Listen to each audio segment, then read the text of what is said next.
So national building code അതായത് NBCയുടെ actually അത് contain ചെയ്യുന്ന കാര്യങ്ങളാണ് ഞാൻ പറയാൻ പോകുന്നത്.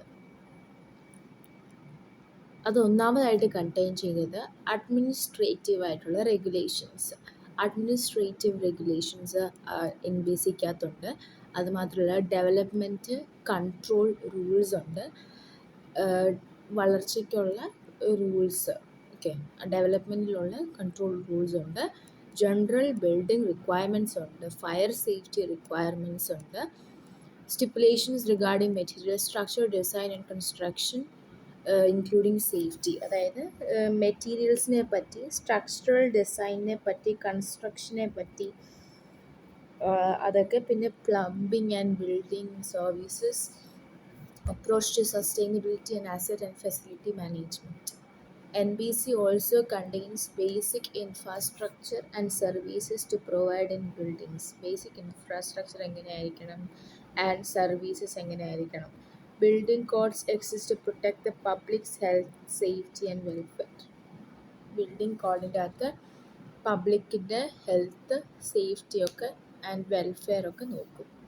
സോ ആക്ച്വലി നാഷണൽ ബിൽഡിംഗ് കോഡിന് അഡ്മിനിസ്ട്രേറ്റീവ് റെഗുലേഷൻസ് ഉണ്ട്, ഡെവലപ്മെൻറ്റ് കൺട്രോൾ റൂൾസ് ഉണ്ട്, ജനറൽ ബിൽഡിംഗ് റിക്വയർമെൻറ്റ്സ് ഉണ്ട്, പിന്നെ സേഫ്റ്റി, ഫയർ സേഫ്റ്റി റിക്വയർമെൻറ്റ്സ് ഉണ്ട്, ആൻഡ് സ്ട്രക്ചറൽ ഡിസൈൻ, കൺസ്ട്രക്ഷൻ, പിന്നെ പ്ലംബിംഗ് സർവീസസ്, പിന്നെ sustainability, asset and facility management അതിനെപ്പറ്റിയുണ്ട്. പിന്നെ infrastructure and basic structural details.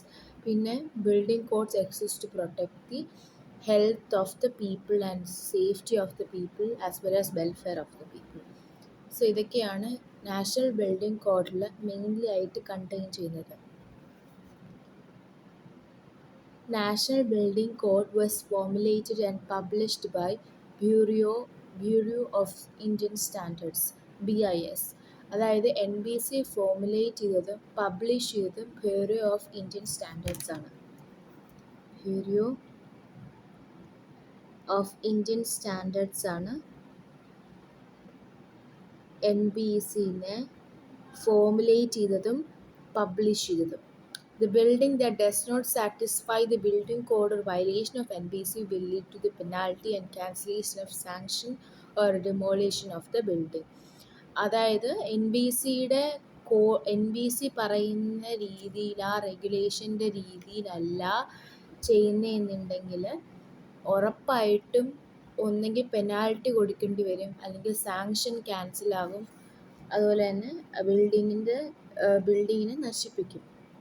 എന്നുവെച്ചാൽ നിയമപ്രകാരമല്ല അത് ചെയ്തേക്കുന്നത്. അപ്പോൾ നിങ്ങൾ വിചാരിക്കും അത് എന്തിനാ വെറുതെ നശിപ്പിച്ച് കളയുന്ന, കോടിക്കണക്കിന് രൂപ കൊടുത്തൊക്കെയല്ലേ ഫ്ലാറ്റൊക്കെ ഉണ്ടാക്കി വെക്കുന്നത് വിചാരിക്കും. പക്ഷേ ആ ഫ്ലാറ്റ് നിയമപ്രകാരം അല്ലെങ്കിൽ ഒരിക്കലും ആ അടുത്ത് താമസിക്കുന്ന വീടുകൾക്ക് സേഫ്റ്റി തരാതിരിക്കുകയും അതിൻ്റെ അകത്ത് താമസിക്കുന്ന ആൾക്കാർക്ക് പോലും സേഫ്റ്റിയും വെൽഫെയറും ഇല്ലാതെയും പബ്ലിക്കിനൊരു സേഫ്റ്റി ഇല്ലാത്ത രീതിയിലായിരിക്കും ആ ഫ്ലാറ്റ് പണിതേക്കുന്നത്. ആൻഡ് ആ ഫ്ലാറ്റ് കാരണം ലോട്ട്സ് ഓഫ് ലൈഫ്സ്, ഓക്കെ, ഒത്തിരി ആൾക്കാരുടെ നഷ്ടപ്പെടലിന് കാരണമായി തീരും. അങ്ങനെ ആൾക്കാർ നഷ്ടപ്പെടാതിരിക്കാനും ഒക്കെ വേണ്ടിയിട്ടാണ്, ആൾക്കാരുടെ ജീവൻ ഒരു ഹാനിയും വരാത്ത രീതിയിലാണ് ഫ്ലാറ്റ്സൊക്കെ ഡിമോളിഷ് ചെയ്യുന്നത്. ഓക്കെ, ഇനി നമ്മൾ types of building the main പോയിൻറ്റ്സിലേക്ക് കടക്കുകയാണ്. All buildings whether existing or hereafter erected shall be classification according to the use or character of the occupancy in one of the following groups. അതായത് അതിൻ്റെ ആൾക്കാരെങ്ങനെ അതിലേക്ക് approach ചെയ്യുന്നു, ആ ബിൽഡിങ്ങിലേക്ക്, ആ ഒരു ഫാക്ടറിലാണ് what is the occupancy, how this building is occupied, എന്ത് കാരണത്താലാണ് അവിടെ ആൾക്കാർ വന്നു കൂടുന്നത് എന്നുള്ളതിൻ്റെ അടിസ്ഥാനമാക്കി നമുക്ക് ബിൽഡിങ്സിനെ ക്ലാസിഫൈ ചെയ്യാൻ പറ്റും. ബേസ്ഡ് ഓൺ ദി ഒക്യുപ്പൻസി, ആൾക്കാർ വന്ന് എന്ത് കാരണത്താലാണ് ആ ബിൽഡിങ്ങിലേക്ക് ഒക്യുപ്പൈ ചെയ്യുന്നത്. ഇപ്പം പഠിക്കാൻ വേണ്ടിയാണ് ഒക്യുപ്പൈ ചെയ്യുന്നത്, അല്ല. ഇപ്പോൾ ഒരു പൊളിറ്റിക്കലായിട്ടുള്ള കാര്യങ്ങൾ ഡിസ്കസ് ചെയ്യാനായിട്ടാണ് ഒക്യുപ്പൈ ചെയ്യുന്നത്, അല്ല. താമസിക്കാനായിട്ടാണോ, അങ്ങനെ അങ്ങനത്തെ കാര്യങ്ങളൊക്കെയാണ്. ആ ഒരു classification on the basis of the occupancy അനുസരിച്ചാണ് group A, B, C, D, E, F, G, H, J. I ഇല്ല, അത് ഓർത്തിരിക്കണം. സോ ഗ്രൂപ്പ് എ എന്ന് പറയുന്നത് റെസിഡൻഷ്യലാണ്, അതായത് നമ്മൾ താമസിക്കുന്ന ബിൽഡിങ്സിനെ വിളിക്കുന്ന പേരാണ് ഗ്രൂപ്പ് എ. ഗ്രൂപ്പ് ബി എന്ന് പറയുന്നത് എഡ്യൂക്കേഷണലാണ്. ഗ്രൂപ്പ് സി എന്ന് പറയുന്നത് ഇൻസ്റ്റിറ്റ്യൂഷണലാണ്. ഗ്രൂപ്പ് ഡി എന്ന് പറയുന്നത് അസംബ്ലിയാണ്. ഇത്രയും 4 നമ്മളൊരു പേരനുസരിച്ചാണ് പഠിക്കുന്നത്. റിയ, REIA എന്നാണ് ആ spelling, REIA. So R stands for residential, E stands for educational, I stands for institutional, and A stands for assembly. Okay, REIA. എന്നിട്ട് ഗ്രൂപ്പ് ഇ എന്ന് പറയുന്നത് ബിസിനസ്സാണ്. ഗ്രൂപ്പ് എഫ് എന്ന് പറയുന്നത് മെർച്ചൻറ്റൈലാണ്. ഗ്രൂപ്പ് ഐ എന്ന് പറയുന്നത് ഇൻഡസ്ട്രിയലാണ്. ഗ്രൂപ്പ് എച്ച് എന്ന് പറയുന്നത് സ്റ്റോറേജ് ആണ്. ഗ്രൂപ്പ് ജെ എന്ന് പറയുന്നത് ഹസാർഡസ് ആണ്. റിയ എന്നിട്ട് ബിമിഷ്. ബിമിഷ് എന്ന് പറഞ്ഞാൽ B for business, mercantile, industrial, storage, hazardous.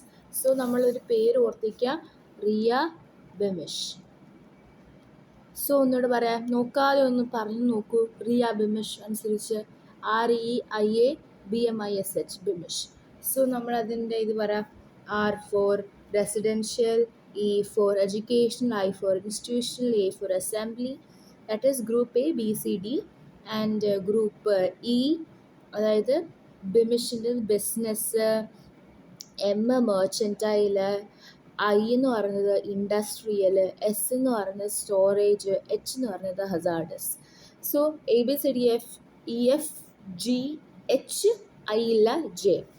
Okay, so ഇതാണ് സംഭവം, നിങ്ങൾ പഠിച്ചെന്ന് വിശ്വസിക്കുന്നു. സോ നമുക്ക് ഫസ്റ്റായിട്ട് ഗ്രൂപ്പ് എ റെസിഡൻഷ്യൽ ബിൽഡിങ്സ് നമുക്ക് നോക്കാം.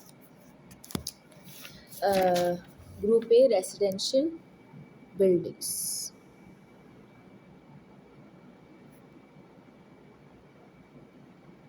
നോക്കാം. These shall include any building in which sleeping accommodation is provided for normal residential purpose with or without dining or cooking or both facilities, except any building classified under Group C, subdivision. Group C എന്ന് പറഞ്ഞാൽ institutional. അതായത് these shall include any building in which sleeping accommodation is provided for normal residents with or without dining or cooking or both. അതായത് residential building എന്ന് പറയുന്നത് accommodation, sleeping accommodation വേണ്ടി occupy ചെയ്ത ഒരു building ആയിരിക്കണം. ഒന്നെങ്കിൽ അതിന് ഫുഡ് ഉണ്ടാകാം, അല്ലെങ്കിൽ ഫുഡ് ഉണ്ടാവാതിരിക്കാം, അല്ലെങ്കിൽ കുക്ക് ചെയ്യാം, അല്ലെങ്കിൽ കുക്ക് ചെയ്യാതിരിക്കാം. A1 നോക്കിക്കഴിഞ്ഞാൽ ലോഡ്ജിങ് ആൻഡ് റൂമിംഗ് ഹൗസസ് ആണ്. അതായത് these shall include any building or group of buildings under the same management in which separate sleeping accommodation on transient or permanent has with or without dining facilities but without cooking facilities for individual is provided. This includes inns, clubs, hotels and guest houses. അതായത് lodging and റൂമിംഗ് houses അതാണ് ഒന്നാമത്. നമ്മൾ ലോഡ്ജിൽ പോയി താമസിക്കാമെന്ന് പറയും അല്ലേ. അവിടെ ഒരു ഡൈനിങ് ഫെസിലിറ്റീസ് ഉണ്ടാവാതിരിക്കാം, ഉണ്ടാകാം, പക്ഷെ നമുക്ക് ഒരിക്കലും അവിടെ പോയി കുക്ക് ചെയ്യാൻ പറ്റത്തില്ല. അതാണ് A1, വിത്തൗട്ട് കുക്കിംഗ്. അതാണ് ലോഡ്ജിങ് ആൻഡ് റൂമിംഗ് ഫെസിലിറ്റീസ്. അവിടെ നമുക്ക് കുക്ക് ചെയ്യാൻ പറ്റത്തില്ലെന്നേ ഉള്ളൂ, പക്ഷേ ബാക്കി എല്ലാ കാര്യങ്ങളും, അതായത് ഉറക്കം, ഒന്നെങ്കിൽ ഡൈൻ കിട്ടും, അല്ലെങ്കിൽ ഫുഡ് കിട്ടത്തില്ല, അതൊക്കെയാണ്. ഇൻസ് ഉണ്ട്, മൊട്ടൈൽസ് ഉണ്ട്, ഗസ്റ്റ് ഹൗസസ് ഉണ്ട്. Subdivision A2, 1 or 2 family private dwellings. These shall include any private dwelling which is occupied by members. ഇത് ഇൻക്ലൂഡ് ചെയ്യുന്നത് കുറച്ചധികം മെമ്പേഴ്സാണ്. അതായത് which is occupied by members of 1 or 2 families and has a total sleeping accommodation for not more than 20%. 20 ആൾക്കാരിൽ കൂടുതൽ ഒരു accommodation അവിടെ കാണില്ല, പക്ഷേ 2 ഫാമിലീസ്, 1-2 ഫാമിലീസ് ആകാം. If rooms in a private dwelling are presented to outsiders, these shall be for the accommodation not more than 3 persons per room. ഒരു റൂമിൽ ഒരു 3 വ്യക്തികൾക്ക് കൂടുതൽ ആ ഒരു റൂമിൽ താമസിക്കാൻ കഴിയില്ല.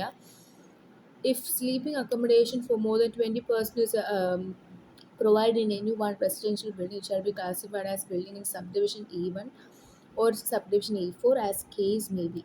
അതായത് സബ്ഡിവിഷൻ A2-ൽ അധികം ആൾക്കാരെ കയറ്റാൻ കഴിയില്ല, പക്ഷെ അതേ സമയത്ത് 1 or 2 ഫാമിലീസ് അല്ലെങ്കിൽ നോട്ട് മോർ ദാൻ 20 മെമ്പേഴ്സ് അല്ലെങ്കിൽ ഒരു റൂമിൽ 3 പീപ്പിൾ, അങ്ങനത്തെ രീതിയിൽ ചെറിയ വ്യക്തികൾ, ചെറിയ ആൾക്കൂട്ടങ്ങളെ മാത്രം അംഗീകരിക്കുന്ന ഒരു സെറ്റ് ഓഫ് സബ്ഡിവിഷനാണ് ഫാമിലി പ്രൈവറ്റ് ഡ്വെല്ലിംഗ് ആയ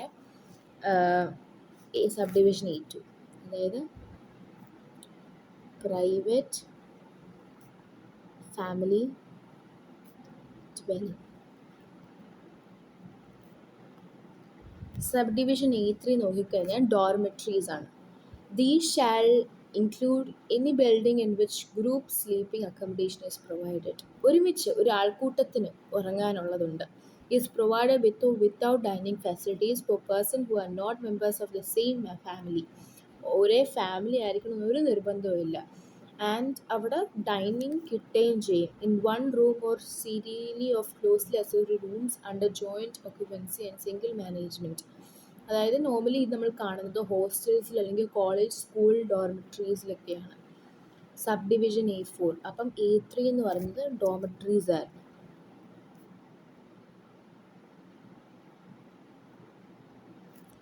ഓക്കെ, അടുത്ത നോക്കാം A4, that is apartment houses.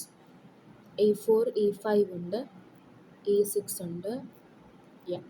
അത് കഴിഞ്ഞിട്ട് ഇന്നത്തെ ക്ലാസ് അവസാനിക്കും കേട്ടോ. A4 എന്ന് പറയുന്നത് അപ്പാർട്ട്മെൻറ്റ് ഹൗസസ് ആണ്. It shall include the building or structure which living quarters are provided for 3 or more families living independently for each other with independent cooking facilities, for example apartment houses, mansions, showers. അതായത് നമ്മൾ normally ഒരു flat നോക്കിക്കഴിഞ്ഞാൽ ഒരു 3-ൽ കൂടുതൽ ഫാമിലീസിന് അവിടെ താമസിക്കാൻ കഴിയുകയും അത് ലിവിങ് ഒരു ക്വാർട്ടർ പോലെ ഒരു അപ്പാർട്ട്മെൻ്റ് ആണ്. ആൻഡ് അവർക്ക് തന്നെ ഫുഡ് ഉണ്ടാക്കാൻ ഇൻഡിപെൻഡൻ്റ്ലി ആയിട്ട് കുക്കിംഗ് സ്റ്റൗസും ഉണ്ടായിരിക്കും. അടുത്തത് ഹോട്ടൽസ് ആണ്. അപ്പം A4 എന്ന് പറയുന്നത് അപ്പാർട്ട്മെൻറ്റ്സ് ആയിരുന്നു. A5 എന്ന് പറയുന്നത് ഹോട്ടൽസ് ആണ്. These shall include any building or group of buildings under single management in which sleeping accommodation is provided with or without dining facilities. Hotels are classified up to 4-star category. 4-star വെച്ചാൽ കുറച്ചുകൂടെ high ലെവലിൽ വരെ കാറ്റഗറിയിൽ ഉണ്ടാകും buildings. And ഇത് ഉറങ്ങാനായിട്ടുള്ള ഒരു സ്ഥലമായിരിക്കാം, അല്ല അങ്ങനെ പലതരം അക്കോമഡേഷൻസ് ഉണ്ട് with or without dining. A6 starred hotels, അതായത് ഹൈ ലെവലായിട്ടുള്ള സ്റ്റാർഡ് ഹോട്ടൽസ്. അതായത് ഇപ്പം ഫോർ എക്സാമ്പിൾ മസ്കറ്റ് ഹോട്ടൽ, അങ്ങനത്തെ ഹോട്ടൽസ്, ഓബൈ ടാമറ, അതൊക്കെ 5 സ്റ്റാർസ് ഹോട്ടൽസ് ആണ്. അപ്പം അതൊക്കെയാണ് നമ്മുടെ category, that is residential buildings. So residential ബിൽഡിങ്സിൽ നമ്മൾ എന്തൊക്കെ പഠിച്ചു? A1 ആയിട്ടുള്ള ലോഡ്ജിങ് ആൻഡ് റൂമിങ് ഫെസിലിറ്റി. അവിടെ നമുക്ക് കുക്ക് ചെയ്യാൻ പറ്റത്തില്ലെന്നേ ഉള്ളൂ, ബാക്കി എല്ലാം ചെയ്യാൻ കഴിയും. അവിടെ ഉറങ്ങാൻ കഴിയും, ഡൈൻ ചിലപ്പോൾ കിട്ടും. പിന്നെ അടുത്തത് പ്രൈവറ്റ് ഫാമിലി ഡ്വെല്ലിങ്സ് ആണ്. അവിടെ 2 or more families, 2 families വരാൻ കഴിയും, അപ് ടു 20 മെമ്പേഴ്സ്. ആൻഡ് ഒരു റൂമിൽ 3 ആൾക്കാർ കൂടുതലാവാൻ കഴിയത്തില്ല. A3 എന്ന് പറയുന്നത് ഡോർമെട്രീസ് ആണ്. ഡോർമെട്രീസ് എന്ന് പറഞ്ഞാൽ നോർമലി ഹോസ്റ്റൽസ് അങ്ങനെയൊക്കെ പോലെയാണ്. നമുക്ക് ഗ്രൂപ്പ് ഓഫ് അക്കോമഡേഷൻസ് കിട്ടും. സെയിം ഫാമിലി മെമ്പേഴ്സ് ആവണമെന്ന് ഒരു അത്യാവശ്യവും ഇല്ല. ലൈക്ക് വൈസ് അടുത്തത് അപ്പാർട്ട്മെൻറ്റ്സ് ആണ്. അപ്പാർട്ട്മെൻറ്റ്സ് എന്ന് പറയുമ്പം നോർമലി ഒരു ഫ്ലാറ്റ് പോലെയാണ്. ഇൻഡിപെൻഡൻറ്റ് കുക്കിംഗ് ഫെസിലിറ്റീസ് എല്ലാവർക്കും കൊടുക്കുന്നത് ഒരു സ്ലീപ്പിംഗ് അക്കോമഡേഷൻസും കൂടെയാണ്. ഹോട്ടലും സ്ലീപ്പിംഗ് അക്കോമഡേഷനാണ് വിത്ത് ഓർ വിത്തൗട്ട് ഡൈനിങ്. അടുത്തത് സ്റ്റാർഡ് ഹോട്ടൽസ്. അവിടെ എന്ന് പറയുമ്പോൾ കുറച്ചുകൂടെ ഹൈ ലെവലായിട്ടുള്ള റേറ്റിങ്സ് ഒക്കെ ഉള്ള ഹോട്ടൽസ് ആയിരിക്കും. Okay, lodging and rooming, private dwellings, dormitories, apartments, hotels and starred hotels. That's all.